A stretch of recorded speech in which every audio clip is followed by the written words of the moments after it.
So a ginger poultice, and that's excellent for painful joints. And remember, it is quite a powerful anti-inflammatory, has a powerful anti-inflammatory effect. We had a lady attend one of our programs, and she had a very swollen finger joint.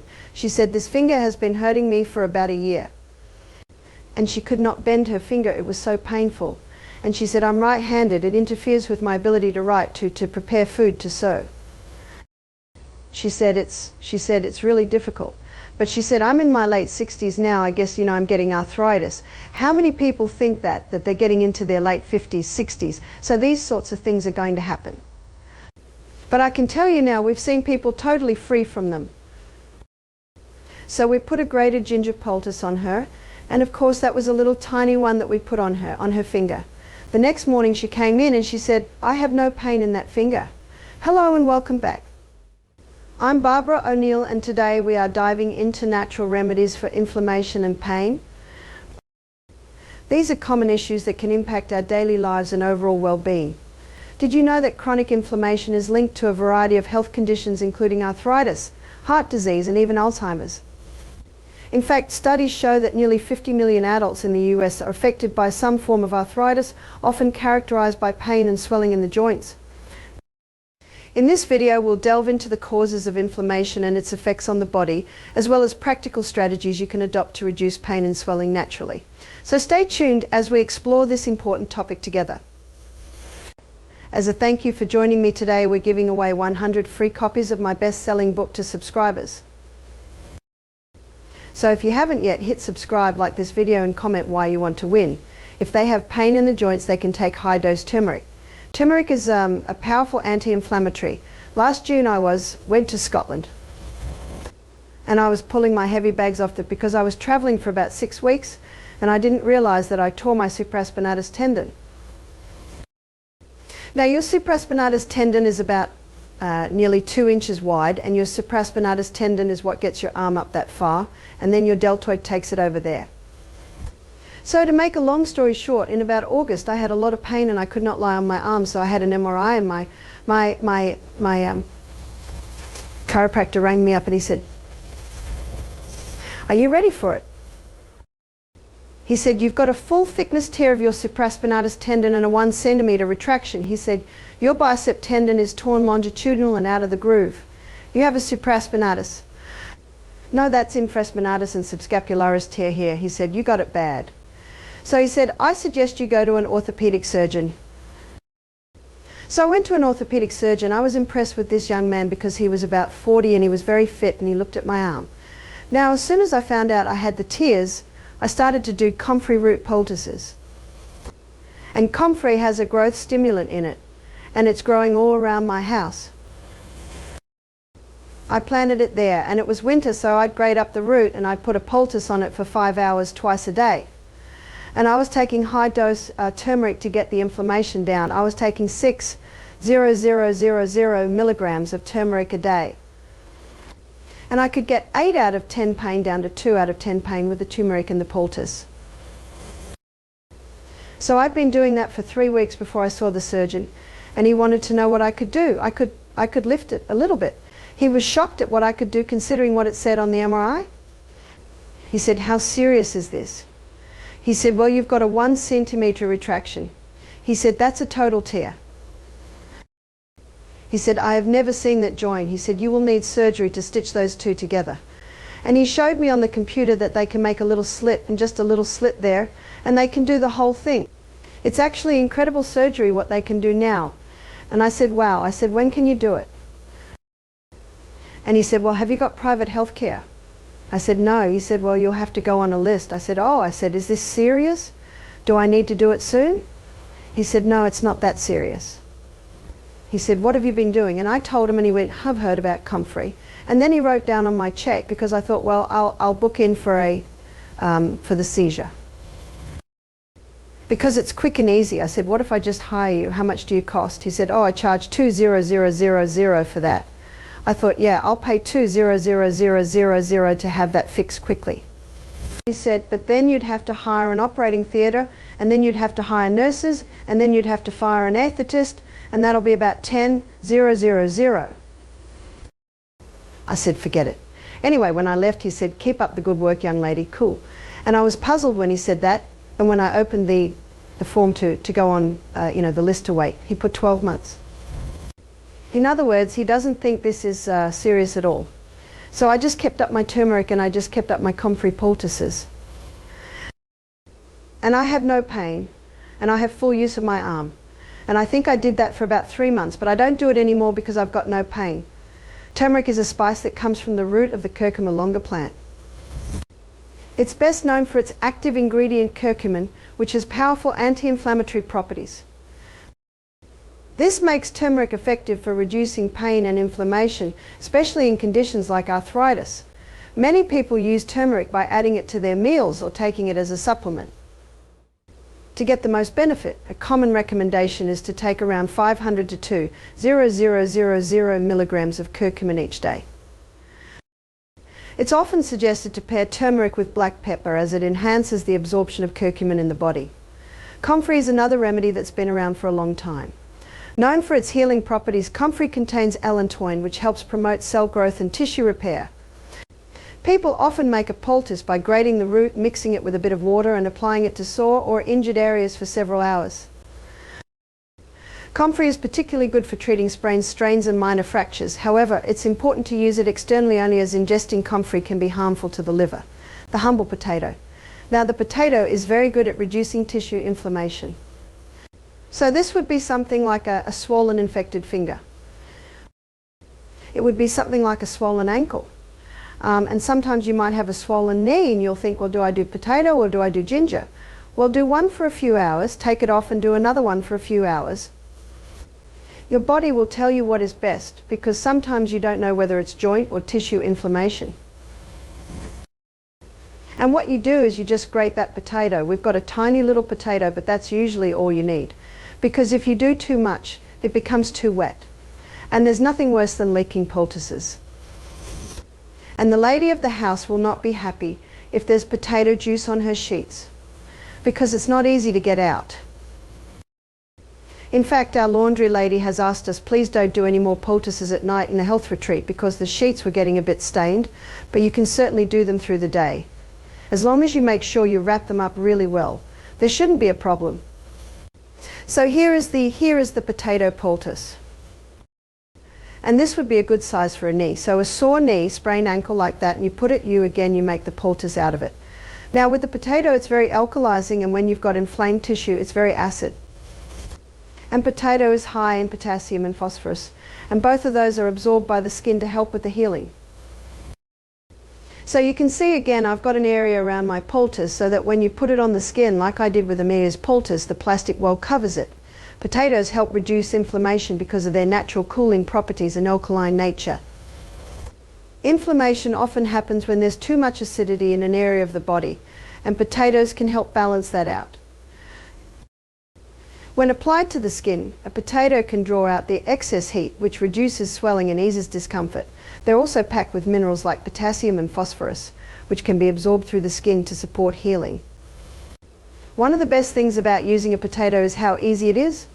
Just grate a raw potato and apply it directly to the affected area.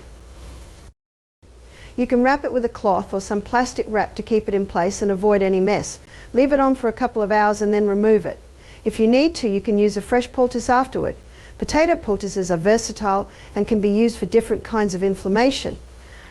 They're great for joint issues like swollen knees or sprained ankles. You can also use them on sore muscles, insect bites, minor burns, because potatoes have a cooling effect. They're especially helpful if the inflamed area feels warm or hot. At a friend's house here, it must have been 18 months ago, and I was seeing a lady. And when she came in, her little boy came in too. And her little boy was about 7, and he had a sore finger. And I was immediately drawn to his sore finger. His finger was swollen almost twice the size. It was all red with a pussy top. I said, "What's happened to the finger?" And the lady said, "Well, the doctor says it's cellulitis." Do you know what cellulitis is? Just inflammation of the cell. That's all cellulitis is. Well, that's obvious. That's inflammation of the cell. I said, "Adrian, what have you been doing?" She said he's on his 2nd course of antibiotics. He's on painkillers and sleeping tablets at night 7. I said, did anything happen to that finger? See, the detective hat has to go on. Did anything happen? Oh, he had a blister and then he played in the dirt and the blister broke and the dirt got on the skin. It's not rocket science, is it? And of course, as soon as the dirt got into the blood, then the body reacts by sending white blood cells, inflaming the area to try and protect the area. I said, aha. I said, do you mind if I try something? She said, please. I said, well, what I'd like to do is get 2 cups. One cup's got hot water. The other cup has got cold water. And in the cold water there are blocks of ice. It's a hydrotherapy treatment, so I shall write this one up. So what we did 3 minutes in the hot water, and we did 30 seconds in the cold water. And the reason this works is that hot is a stimulant, because we know if we get into a hot shower or a hot bath when we're cold, it stimulates, doesn't it? It's a stimulant. But probably within about 5 minutes of being in a hot bath, how do we feel now? We feel like falling asleep, don't we? So initially hot stimulates and then it slows right down. So I put his finger in the hot water, but I'm only going to put it in for 3 minutes, because by 3 minutes everything's going to slow down. And then I put it into the cold. What happens when you have a cold shower? Has everyone been trying their cold shower? It's a stimulant, isn't it? But if we were to go and dive in a cold creek in the middle of winter, very quickly we start to slow down. In fact, in about 30 seconds everything starts to slow down. So can you see what we're doing here? We're using the stimulating time of hot. And by the time before it can slow down, we whiz over to the cold and wake it up again. And before that has time to cool down, we go back to the hot, wake it up again. Can you see what we're doing here? And you do that 3 times. More than 3 times can exhaust the body, because this is dramatically moving the blood. You see, the blood is the life of the flesh, and that finger needs more blood. And that wound, in that wound, the blood had tended to sit and pool. So bringing fresh blood in really drives the stagnant blood out. And when the fresh blood comes in, it's got oxygen, it's got nutrients, it's got water, it's got white blood cells, everything that finger needs to heal. Now with the little boy, I had the hot water and I said, put your good finger in and tell me if you're comfortable with that temperature. Can you see? This morning we talked about the will. You've got to work with the will. And if that little boy said, I don't want to do this, I would say, okay. Can you see that? A man convinced against his will be of the same opinion still. But I find children are easily won. I say, do you know that this will really help? Would you like to give it a try? See, you show great respect to children and they show great respect to you. And it's only when I get that nod that then I will do it. Anyway, he agreed. He was sick of this finger, sick of the pain he was going through. And so he put his good finger on. I said, is that good? He said, yes. I said, put this one in. If it hurts, pull it out. And he pulled it out straight away. I said, just keep putting it in. Just keep putting it in until you can bear it. And then eventually he could bear it. And then we timed 3 minutes. And then back to the cold. And the cold feels quite good because you've been so hot. Now while his finger's in the cold, I put a bit of boiling water in the hot. And then I say, put your good finger in. Are you happy with that temperature? Can you see?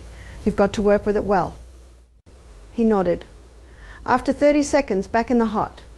And he could bear it a little bit hotter this time because his finger's been in the cold. Can you see that? He did it 3 times. And when I'd finished, he'd finished the 3 times. How long did that take? 10 minutes. He had a big smile on his face. I would say by looking at his body language, his pain level had reduced by about easily 50%. Hydrotherapy is a simple yet effective way of using hot and cold water to help the body heal. It works by boosting blood flow and improving circulation. When you immerse a body part in hot water, the heat causes the blood vessels to expand, allowing more blood to flow into the area. This extra blood brings with it more oxygen and nutrients, which can speed up healing. The heat also helps to relax the muscles and relieve pain. After the hot water, the area is then placed in cold water. The cold makes the blood vessels constrict, which reduces blood flow temporarily. By quickly switching between hot and cold, you're essentially pumping the blood through the area, which helps move out old, stagnant blood and brings in fresh, nutrient-rich blood. The cold also has a numbing effect which helps reduce pain and swelling. This alternating hot and cold treatment is especially useful for things like sore muscles, inflammation or minor injuries. It's a natural way to get the blood flowing and support the body's healing process. You don't need any fancy equipment. Just a couple of bowls with hot and cold water will do. It's important to make sure the temperatures are comfortable, especially if you're treating a child or someone with sensitive skin. The key is to use hot and cold in short intervals, like 3 minutes hot and 30 seconds cold, and repeat the process a few times. This helps keep the blood moving and can speed up recovery without relying on medication. Now my suggestion is if you've got any painful joints and you're going to use ginger, apply it about 6 o'clock in the evening, because if that joint is inflamed, the skin can get very, very hot. Some people have said, "Barbara, my skin's burning." I said, the good news is your skin won't burn. But if you can handle it, sleep with it. And some people say, "I can't handle the heat." I say, well, just take it off. Even just being on for half an hour will take some of the inflammation out of the joint. It appears that the ginger pulls the inflammation out of the joint to the skin. Because if there's no inflammation in that joint, it won't get hot. Now, it will not hurt it, but it'll only get hot if there's inflammation in there. So very nice on lower back. If someone's got a sore lower back, they'll often put a hot water bottle on it, and it'll bring a little bit of relief. Now, if they've got a sore back, there's usually inflammation there. And if they put a hot water bottle on it, it's not good for the inflammation. It can increase the inflammation. So why does it bring relief? Whenever you're in pain, the muscles cramp. And you put a hot water bottle on your back, it relaxes the cramping muscles. So it brings relief because of that.